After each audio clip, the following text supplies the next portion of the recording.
السلام عليكم ورحمة الله وبركاته. ودرسي شنات كمل تفسير القرآن الكريم أو درسي نوحك بالله بنايا آية تضوي تونات وحنا كل آية لباتنات أفر آيات بن تفسير سنة أفرتنا آيات وأفر آيات سوقال لبا كاسين دون منافقين إلهي سبحانه وتعالى تصالوا كاسينية تصالها عدي أتكو أركت كفوا ومنافق كنا وعدي إلهي سبحانه وتعالى إنه كسر عدي الله جيابا marka ilaahay subxaanahu watacaala wuxuu leeyahay mathaluhum gaalada tusaalahooda kamathali midkii oo kale wey tusaalihii oo kale alladii istawqada naara mid dab horiyey falamaa goortii adaa'ad maa xawlahu dabkii uu ifiyey hareerihiisa uu wax ku arkay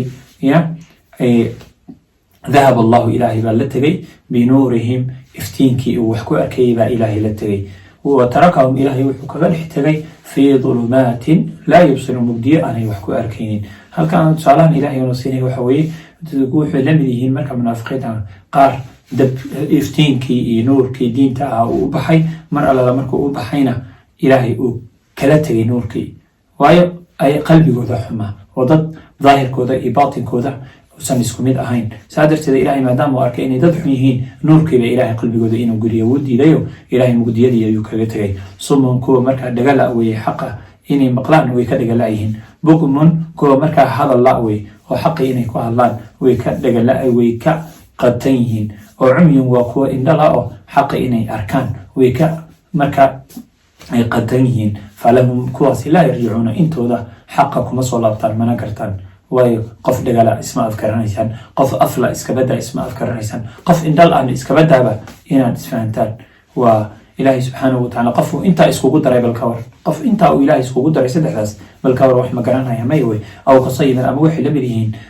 kasayibin roob min asamaa'i xagga sare ka yimid fiihi wuxuu wataa dulumaatu mugdiyo wa racdun fiihi waxaa roobka ku dhexdiisa ku jira dulumaatu mugdiyo wa racdun waxaa ku jira onkad wa barqun hilaac yajcaluuna mar alla markay arkaan ama ay maqlaan waxay asaabican farahooda ay yeelayaan fii aadaani dhagahooda dhexdooda ayay farahooda ay gelinayaan min asawaaciq qaylada ayagoo ka baqanaya xadar mudgeerina ayagoo ka cabsanaya ayagoo qaylada iska celiyo geeri iyadan dhimanin ayay dhagaha faraha gelinayaan